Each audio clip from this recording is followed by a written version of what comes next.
Hola, ¿qué tal, amigas, amigos televidentes? En Extra Plus, un gusto saludarles, darles la bienvenida a esta edición de Adelante Nicaragua en Extra Plus, edición en la que vamos a conversar con el doctor Luis Murillo, economista, docente universitario. Muchas gracias por estar con nosotros, doctor. Empecemos tal vez con lo más reciente, que es el llamado a paro nacional, la convocatoria para un paro nacional como forma de protesta esta semana. Le decía yo antes del programa que en conversaciones anteriores con usted mismo, con el doctor Néstor Avendaño, se ha hablado de los efectos que tiene sobre la economía un paro nacional, ¿no? Y que decía el doctor Néstor Avendaño que la economía no es, más bien aplicar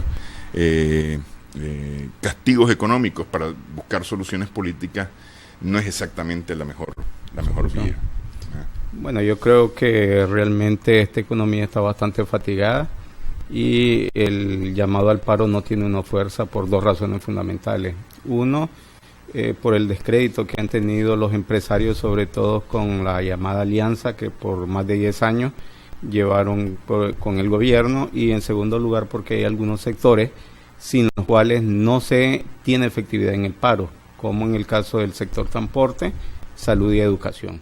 Y hay un tercer elemento, y es el hecho de que la mayor parte del sistema empresarial en Nicaragua es informal, micro, mediana y pequeña empresa, y prácticamente después de más de un año de crisis económica están con deuda y están tratando de levantarse, ¿verdad?, de las consecuencias que ha dejado esta crisis política con efectos económicos. Yo creo que no es una solución llamar al paro, ¿verdad?, y generar mayor inestabilidad en esta economía que prácticamente ya ha perdido más de 2.000 millones de dólares, y los que sufren más son los micros, medianos, pequeños empresarios y la población, porque los grandes capitales prácticamente estuvieron en una posición bastante cómoda y tienen la mayor parte de sus capitales fuera del país.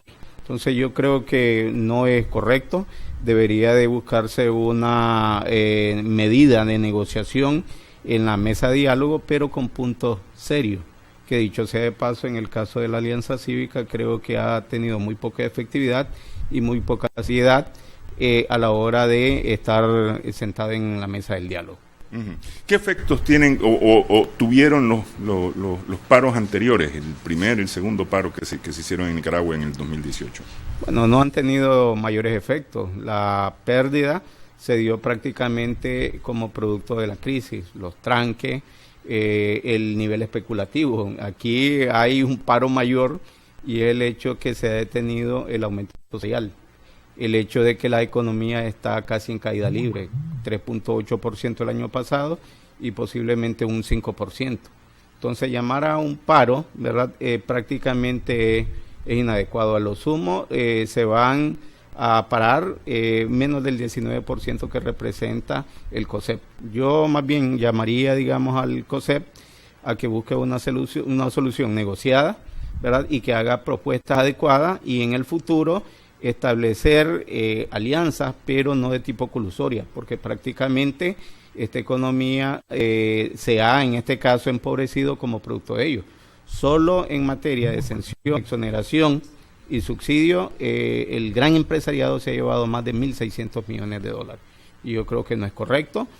Prácticamente la masa salarial, ¿verdad?, de la mayor parte de la población en este país, que no ni siquiera el salario mínimo, y los que están teniendo, los que tenemos una suerte de tener un trabajo estable, prácticamente estamos sujetos a un proceso de especulación y a un proceso de pérdida de poder adquisitivo, porque ni siquiera no han aumentado los salarios, violando la ley, porque la ley lo que establece es de que cuando no hay un acuerdo tripartito, el Ministerio del Trabajo va a observar lo que se estableció el año anterior, y prácticamente lo justo sería por lo menos reconocer el nivel de inflación, que dicho sea de paso, nominalmente podría ser un 5%, pero en la realidad de seguir las cosas así, al final de año vamos a tener niveles de inflación cercanos al 10%, que es el mayor miedo que han tenido los empresarios y el sector gobierno, ¿verdad?, de pasar de más de un dígito en inflación. ¿Y el paro contribuiría, es decir, llamar a un paro esta semana? Hay quienes dicen que debe haber paros indefinidos y demás. ¿Contribuirían a elevar esto arriba de un dígito? Yo creo que sí, pero por la vía del sector externo, porque recordemos de que a pesar de que el sector empresarial grande, ¿verdad?, del COSEP representa el 19%, son los que están dominando lo que es la cadena de valor. Sí. ¿Verdad? Entonces las exportaciones y las importaciones se verían afectadas con un paro indefinido que desde mi punto de vista no es correcto. Es decir, hay que buscar soluciones negociadas y buscar cómo establecer ordenamiento jurídico y políticas económicas que realmente saquen a este país. Es decir, estas medidas que se han aplicado de parte del COSEP y de parte del sector estatal no son adecuadas. De parte del sector estatal, la reforma tributaria y la reforma al seguro social es un parche. Y de parte del COSEP, llamar al paro, prácticamente le están pidiendo mayores niveles de sacrificio a las personas que están ya sacrificadas como producto de esta crisis. Uh-huh. Y sin ¿cómo se llama?, poner en riesgo mucho tampoco los que están llamando al paro.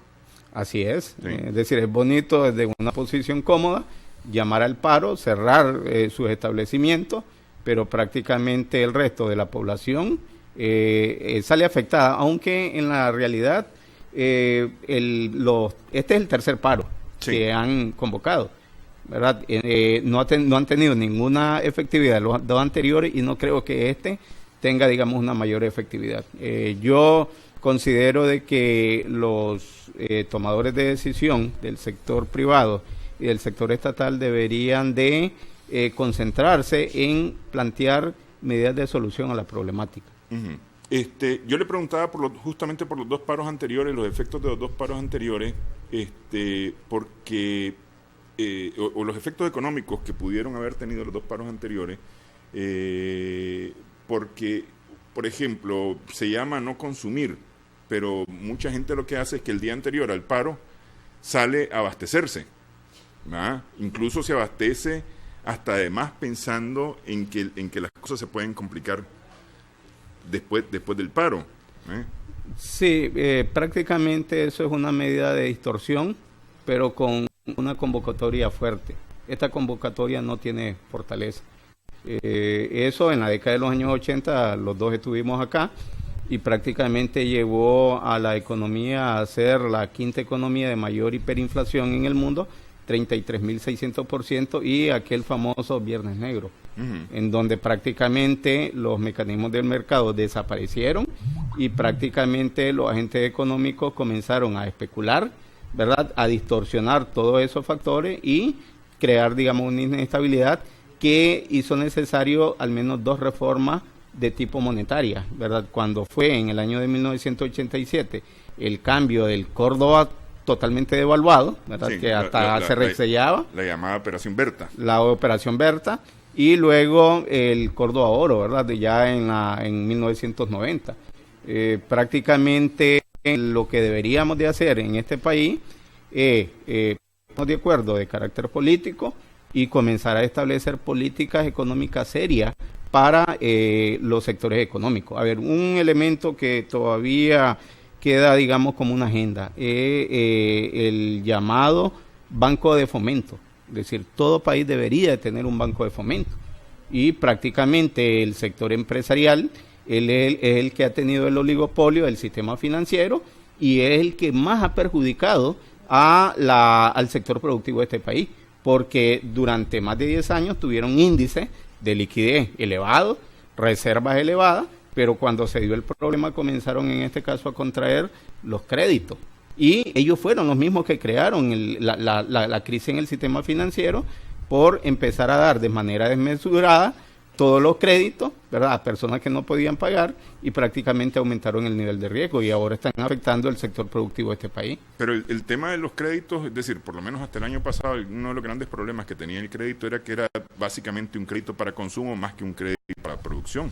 Claro. Es decir, el porcentaje para consumo era mucho mayor que el porcentaje para producción. Sí, por eso yo digo de que son necesarias dos cosas, ¿verdad? Uno, un banco de fomento, sobre todo al sector productivo agropecuario, y dos, un sistema financiero que se especialice y se reoriente.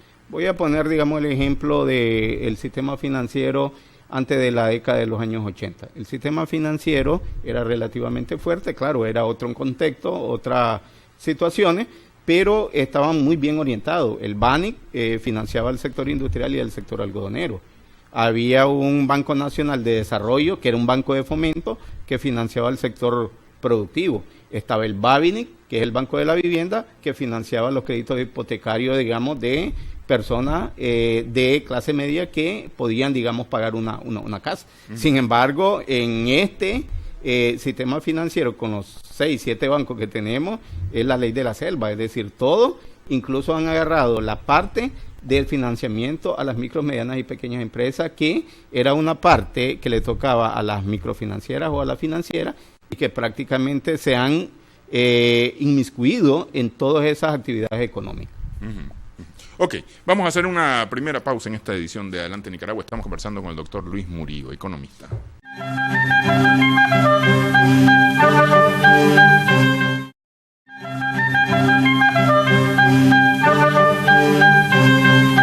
Seguimos en Adelante Nicaragua en Extra Plus. Conversamos con el doctor Luis Murillo. Así las cosas, doctor. Este año he visto yo algunas publicaciones de productores quejándose primero de la falta de crédito, del estado mismo de la economía y cómo esto va a afectar la producción. Por lo menos los grandes productores están quejándose de esto. Miraba a Ariel Bucardo de las cooperativas hablar acerca de, creo que eran 80 millones disponibles para la producción, que el gobierno estaba, o el Banco Central estaba disponiendo para la producción. ¿Resolvemos con esos 80 millones que al final de cuentas van a ir a caer a manos de la banca privada? Porque es decir, no tenemos ninguna banca de fomento, no hay ninguna banca estatal que los pueda distribuir, pues.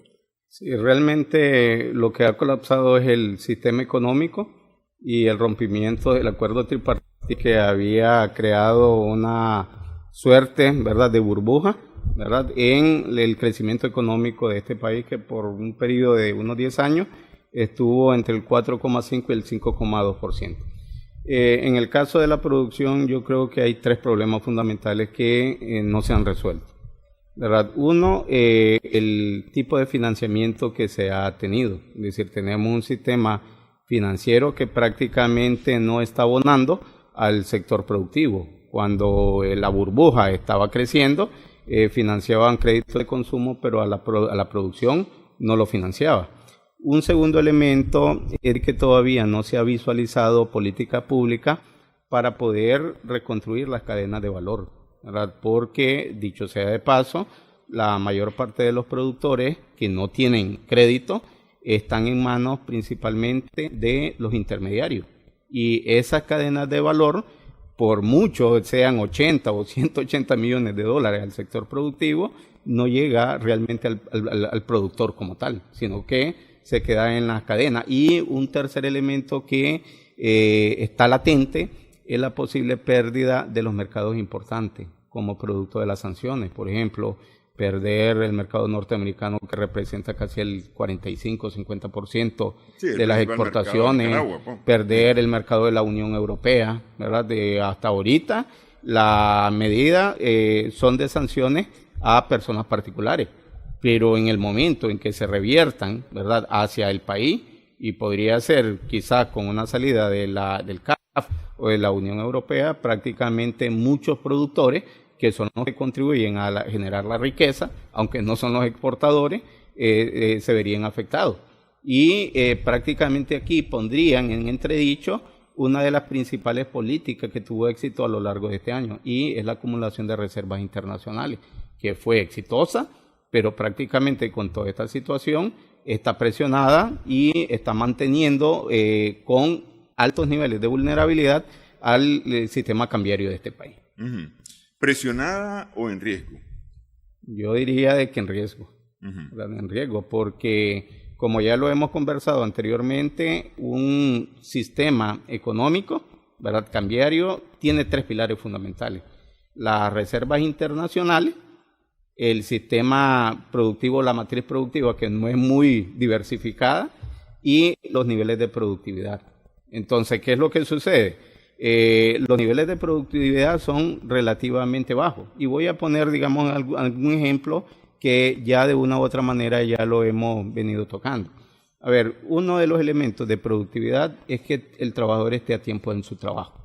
Pero ¿cómo se observa en la calle? Yo viajo en buses, ¿verdad? Y lo que yo observo a la hora pico es cuando más espaciados pasan, por ejemplo, los buses. Entonces yo diría, bueno, ¿por qué no se establece una política en donde las unidades, ¿verdad?, tengan una regularidad, tenga una mayor cantidad y pueda movilizarse la gente? Más bien la gente se atrasa, se arriesga sus niveles de vida y los niveles de productividad no bajan. Ese es un fundamental. Un segundo elemento de la productividad es prácticamente el sistema educativo. Es decir, tenemos y seguimos teniendo un sistema educativo formalista, cuando prácticamente en este país se necesitaría tener más personal de carácter técnico, que busque cómo aprovechar el potencial agroforestal, que aproveche el potencial, por ejemplo, de ganado porcino, de ganado bovino, y eso no se da.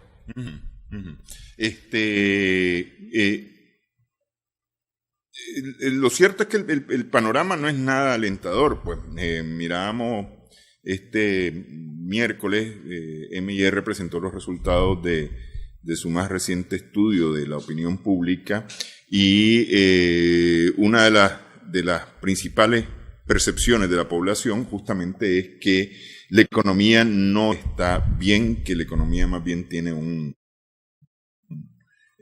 se encuentra en un muy mal momento, y se resiente principalmente. Claro. Ahora es mucha más gente la que dice los ingresos del hogar no dan para cubrir todas las necesidades del hogar. Sí. Y ese sentimiento tampoco contribuye, digamos, a las cosas. Sí. Yo aquí quiero hacer 2 reflexiones. A ver, en primer lugar, lo que nosotros tenemos es un problema de tipo político, con afectaciones económicas. Y el principal activo de toda economía es la confianza en el sistema económico. Ahora, entonces, la reflexión que yo hago es de que los 2 principales actores no están teniendo la voluntad política para buscar una solución. Por parte, por ejemplo, de la empresa privada, no tiene, digamos, una voluntad para hacer propuestas contundentes. La Alianza Cívica ni siquiera tiene un candidato presidenciable. No tiene un candidato que le diga a la gente, este es el que puede echar a andar, digamos, o competir. En el caso del gobierno, prácticamente está generando inestabilidad por los acuerdos que firma y el cumplimiento gota a gota. Entonces, ¿qué es lo que sucede? Si vos tenés un sistema económico que no tiene estabilidad, prácticamente nunca vas a recuperar desde el punto de vista económico al país. Un segundo elemento que hay que tomar en toda esta situación es prácticamente el futuro que vamos a tener en el país. Es decir, creo de que resolviendo el problema político tenemos que pensar seriamente en propuestas económicas que van a llevar por lo menos unos 10 años para recuperar este país. Las propuestas de políticas económicas adecuadas, un banco de fomento, ¿verdad?, unas políticas industriales. En este país no existe una política industrial que le genere valor agregado a la mayor parte de los productos. Un sistema financiero que prácticamente sea justo y adecuado para poder impulsar la producción. Entonces, aquí hay un problema serio. El principal activo es la confianza. La confianza está siendo, en este caso, disputada desde el punto de vista político por los 2 principales actores económicos. Y la segunda reflexión es de que la mayor parte de los afectados son los agentes económicos, ciudadanos o micro, medianos empresarios que prácticamente, debido a esa inestabilidad política, se ven deteriorados su sistema económico. Y un tercer elemento es el nivel especulativo. Es decir, en este el mayor problema es la parte de la especulación. Antes de que anunciara, por ejemplo, el aumento de los precios de la harina, ya prácticamente todos los agentes económicos de la cadena productiva del pan ya habían subido 5 o 7 Córdoba, ¿verdad? El producto.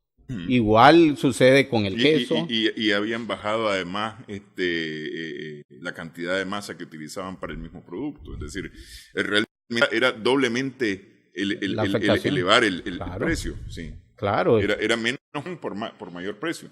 Así es, sí. Y tomando en cuenta de que en este año no ha habido aumento salarial, ¿verdad? Y prácticamente los niveles de ingreso de la mayor parte de las personas se han detenido desde el punto de vista nominal, pero desde el punto de vista real han retrocedido, porque prácticamente la pérdida del poder adquisitivo va a ser brutal. Yo coincido con el doctor Avendaño de que de seguir así, nosotros podríamos estar en un nivel de inflación cercano al 10%, cuando prácticamente incluso en esta crisis no habíamos llegado al 7%. Uh-huh.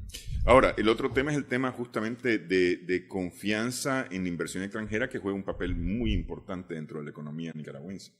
Sí, pero la inversión extranjera directa utiliza el activo de la confianza, ¿verdad? Y cuando tú no le das confianza, cuando tú no tienes recursos para darle subsidio, para darle un ordenamiento jurídico, ¿verdad?, que le garantice su inversión, va a tener el efecto que ha tenido. Más del 50% de la inversión extranjera directa se ha retrocedido. Si lo que está sosteniendo esta economía, uno de los pilares ha sido las remesas familiares que, dicho sea de paso y paradójicamente, ha venido aumentando en más del 11% del Producto Interno Bruto, aunque ha sido sometido a un estrés con la medida de regulación de los $500 de la remesa familiar, sí, aunque no afecta mucho.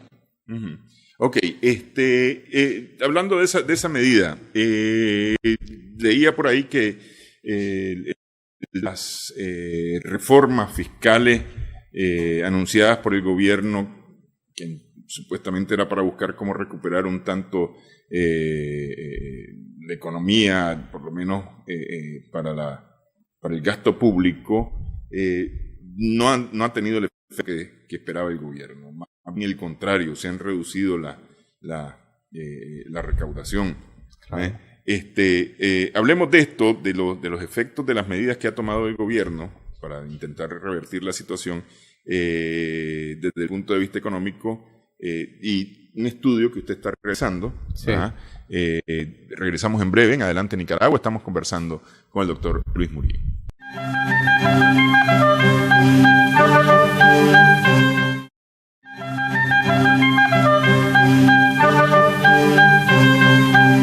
Seguimos en Adelante Nicaragua en Extra Plus. Estamos conversando con el doctor Luis Murillo. El gobierno anunció o más bien ejecutó una reforma fiscal con la idea de poder mejorar un poco la recaudación y salvar un tanto la situación de lo que había ocurrido el año pasado. Sin embargo, el tiro no ha salido exactamente como el gobierno esperaba. Al contrario, se habla de menor recaudación, que al final de cuentas tiene su lógica, ¿no? Es decir, hay menos empleo formal, por lo menos, hay menos dinero circulando. Sí.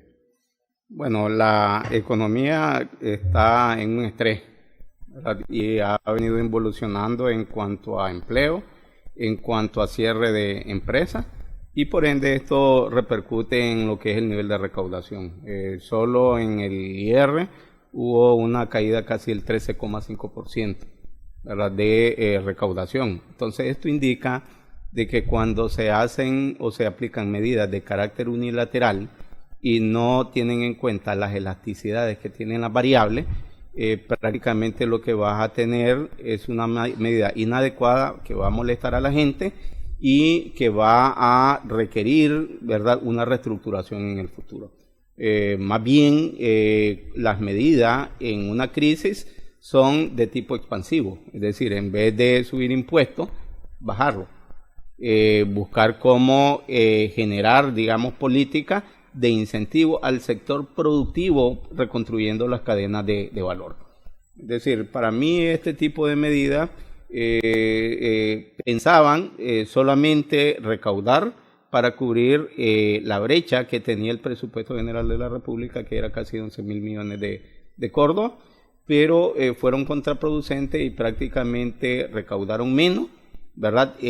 Mantienen a las empresas con una estructura de costo, ¿verdad?, inadecuada, que las hace menos competitivas y con peligro de cierre.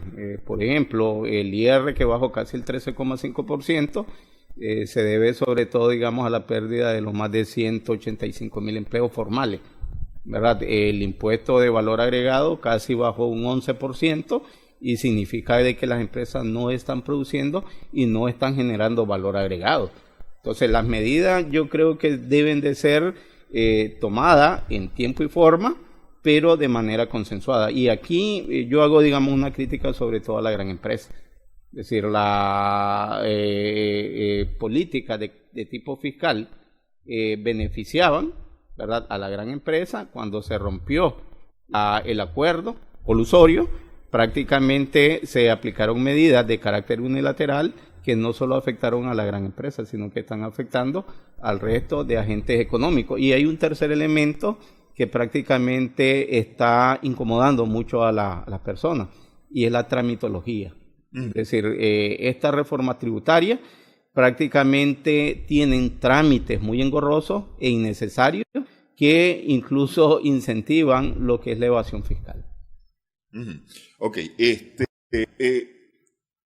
me dice usted que la gran empresa resulta afectada con este tema de las reformas, pero al final de cuentas la gran empresa continúa siendo beneficiada de las políticas gubernamentales. Los subsidios. Porque es decir, eso exactamente, los subsidios, las exenciones, que debió haber sido parte de la reforma, ¿verdad?, más que aumento de impuestos, más bien revisar, no digo quitarlos, revisar los subsidios y exenciones, porque aquí hay, es decir, y lo hemos definido ya en el programa, subsidios y exenciones para empezar, para arrancar, para fomentar, pero aquí hay empresas que tienen 10 años con subsidios y exenciones. Sí, a ver, yo recuerdo de que desde el periodo de el ingeniero Bolaño, el doctor Alemán, incluso la señora Violeta Barrios de Chamorro, siempre los gobiernos, incluso este gobierno para el año 2006, reunía un conjunto de economistas, 20-25, y nosotros le hacíamos 3 propuestas fundamentales en relación a eso. Es decir, en primer lugar, si se quiere bajar el déficit público en este país, hagamos una revisión de exenciones, exoneraciones y subsidios, que dicho sea de paso ahorita representan casi 1.600 millones de dólares. Y además y esa revisión significaba algunos elementos de una propuesta lógica que ni siquiera se necesitaba ser economista para poderla plantear. Una de ellas es hacer estudio de elasticidades, de tal manera de que aquellos productos que eran inelásticos, como en el caso del azúcar, que tienen un subsidio casi de 80 millones de dólares, no es necesario que le dé esos subsidios, y podría recanalizarse esos recursos hacia otros sectores.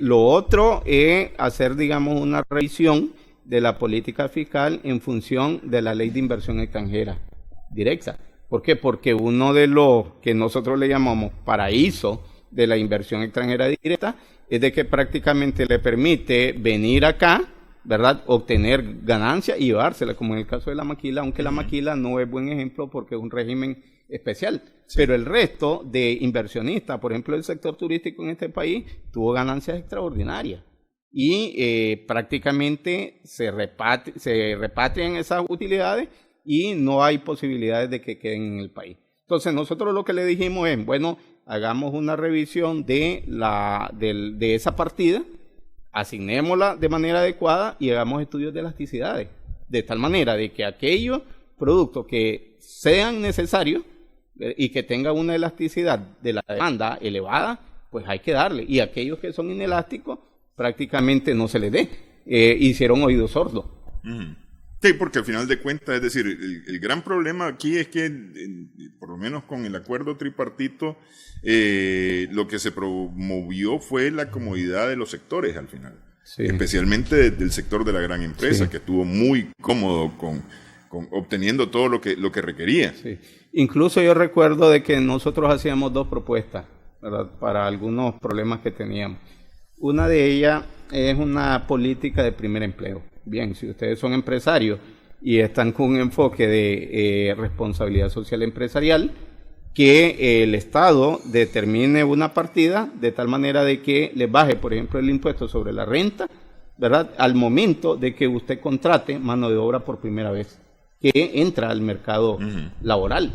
Eso es una propuesta que nosotros le hicimos. Y lo otro era cómo hacer efectiva la utilización de las remesas familiares. El problema de las remesas familiares es que el monto es bien atractivo. Es decir, antes de la crisis estaba casi en $1.500 millones y ha aumentado, ¿verdad? Pero cuando lo particularizamos está bien atomizado.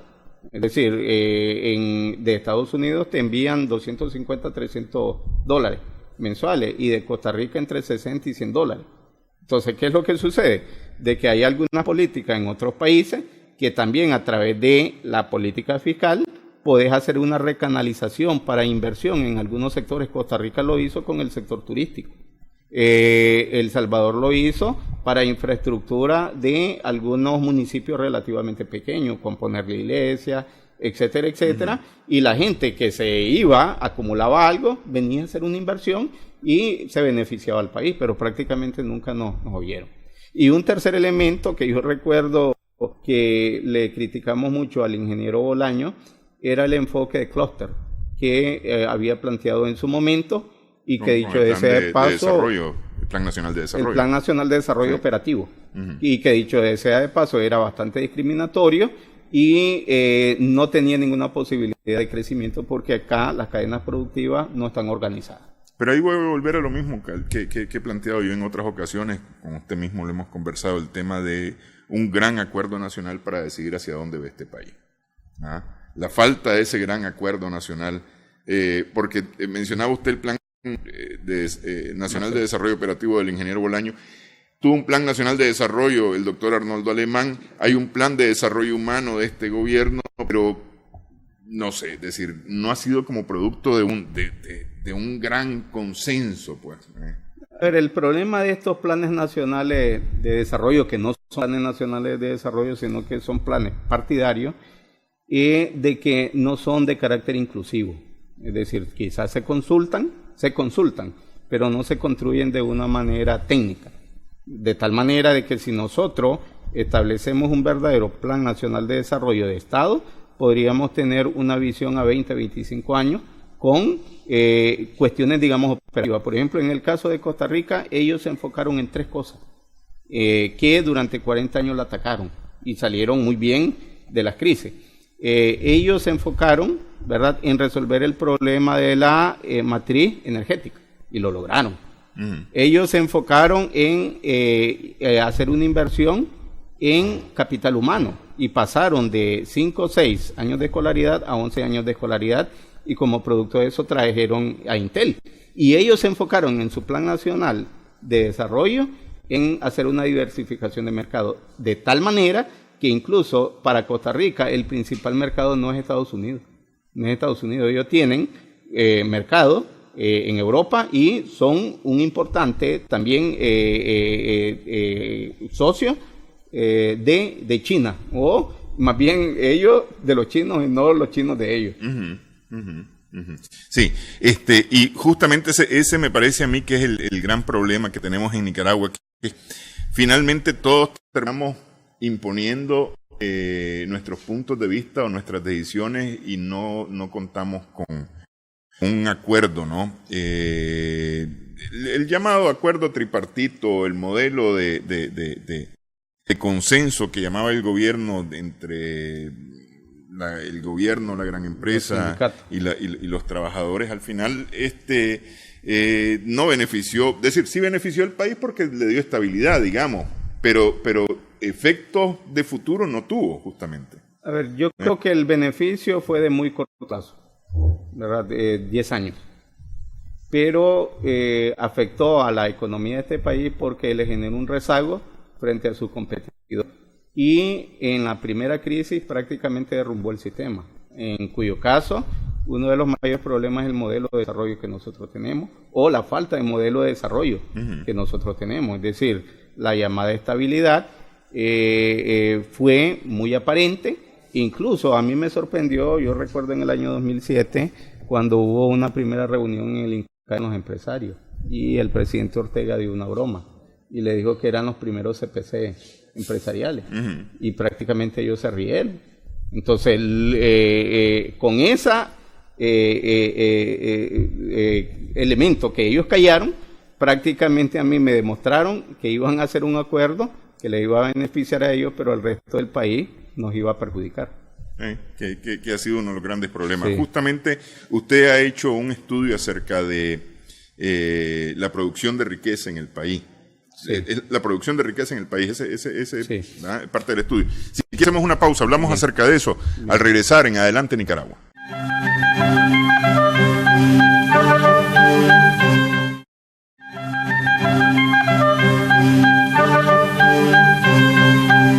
Seguimos en Adelante Nicaragua en Extra Plus. Estamos conversando con el doctor Luis Murillo.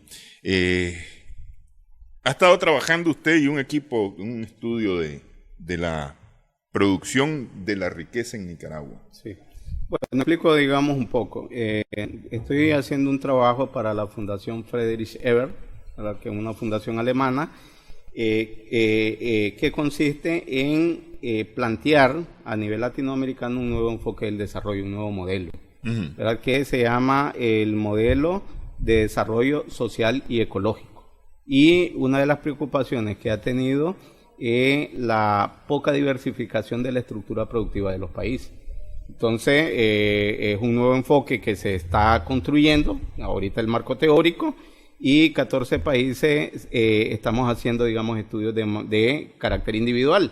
Estuve recién en Perú, ¿verdad? En Lima, y hicimos la presentación de los estudios individuales porque se va a hacer un libro latinoamericano con la propuesta del nuevo enfoque del desarrollo y cómo estamos los diferentes países. En el caso de Nicaragua, nosotros miramos algunos hallazgos que prácticamente son homogéneos, sobre todo en la subregión a nivel centroamericano, no tanto a nivel del Caribe o a nivel de los países sudamericanos, pero tenemos, digamos, ciertas similitudes.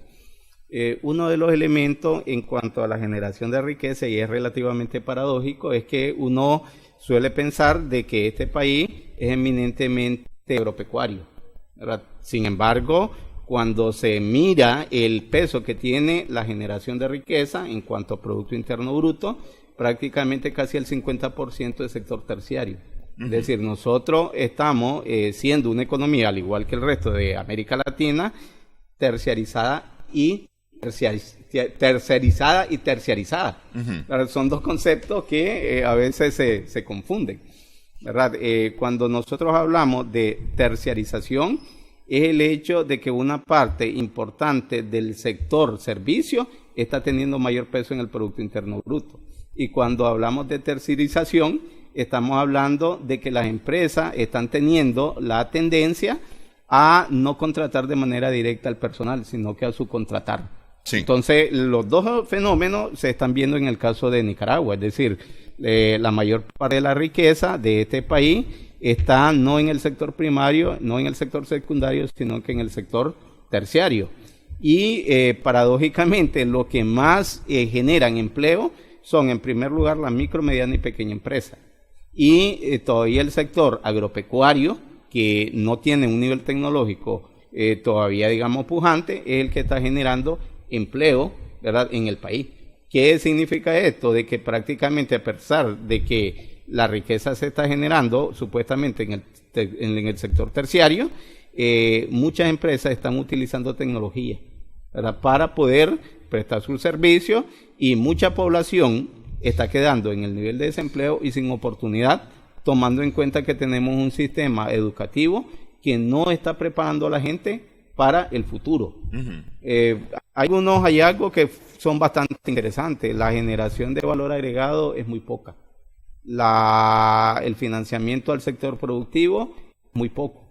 Está más o menos equilibrado el mercado laboral en cuanto a género, es decir, hombres y mujeres están bastante equilibrados y hay una tendencia desde hace unos 15 años a que el mercado laboral absorba sobre todo mayor cantidad de mujeres, aunque no necesariamente estén obteniendo mayores niveles de ingresos. Eso es preguntar, es decir, el hecho de que haya equidad, digamos, de género en cuanto a las oportunidades laborales no necesariamente es equidad en retribución. Así es, así es.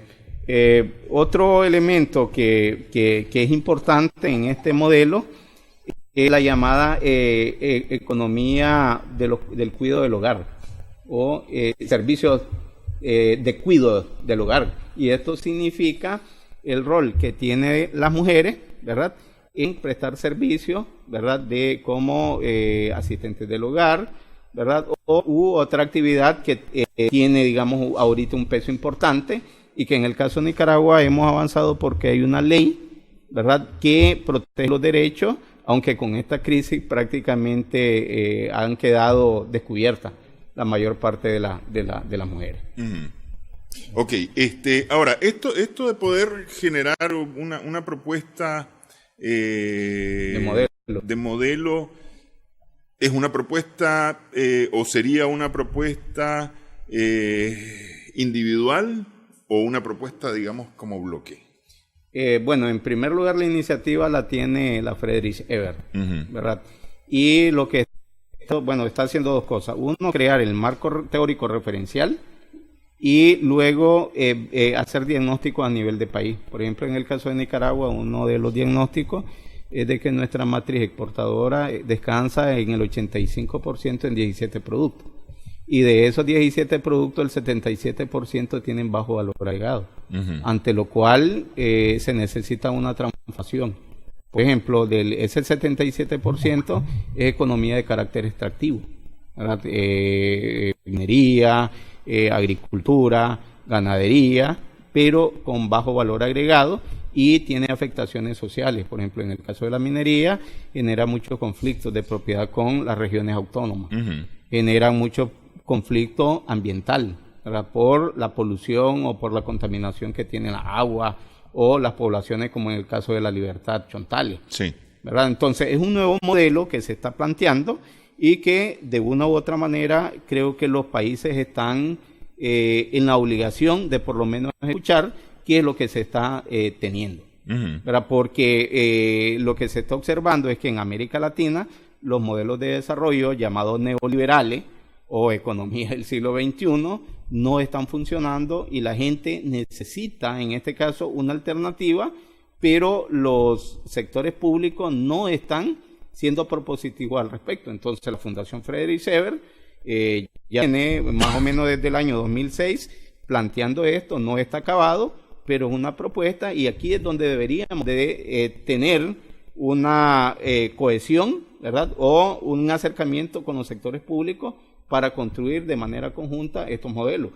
Por ejemplo, uno de los elementos que se encontró en el caso de Nicaragua es que nosotros tenemos un potencial forestal.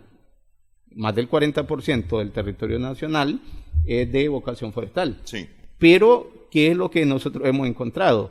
Con estos acuerdos de libre comercio, o TLC, o uniones aduaneras, o acuerdos de asociación, prácticamente se ha tenido un aumento de las cuotas de carne de ganado vacuno, no está haciendo un esfuerzo por cambiar el sistema productivo. Seguimos produciendo ganadería extensiva y eso en detrimento del sector ambiental y forestal en este país. Ahora, ese me parece que, y usted lo decía, uno de los hallazgos principales es que sí se está produciendo riqueza, pero se está produciendo riqueza básica, o muy básicamente, es decir, con poco valor agregado que sería el que realmente generaría riqueza en el país. Sí, y además hay algo que se llama la ley de Engel, y significa de que si tú, con este tipo de modelo, le da una unidad monetaria al agente económico, como no tiene una estructura productiva adecuada, lo va a utilizar para importar, para comprar importación. Entonces la gente ya prácticamente hasta los meneitos vienen de fuera. Todo, la riqueza prácticamente se está yendo vía las importaciones. Y ese es un problema serio. Es decir, no hay una política que prácticamente genere un valor agregado. Es decir, nosotros compramos los meneitos, por ejemplo, que son los salvadoreños, y ellos se llevan nuestro queso, lo procesan y nos lo venden como producto elaborado. Sí, sí. Y eso no debería de ser. Sí, así es, efectivamente.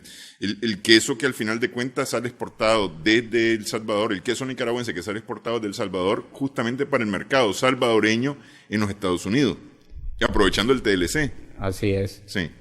Un planteamiento que tiene este modelo es buscar mercados alternativos. Por ejemplo, esto de producción orgánica, ¿verdad?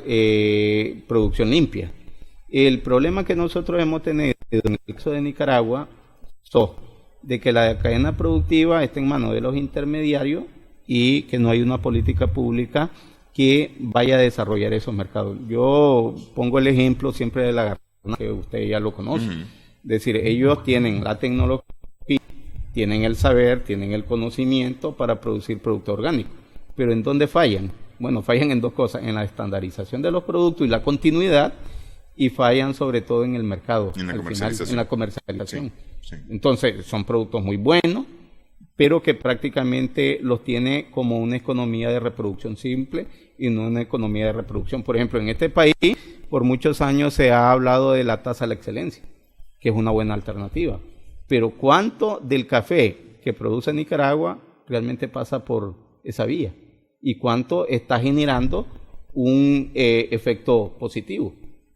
Yo recuerdo una política que planteó el doctor Alemán en su momento, y fue cuando hubo una caída en el precio internacional del café, más o menos cayó a $50, estableció un subsidio de $30 por quintal de café oro, ¿verdad? Que, dicho sea de paso, no llegó a los productores, porque los productores no tienen beneficios secos. Sí, ante lo cual quedaba en manos de los beneficiadores y los exportadores. Así es, de los comercializadores. Sí.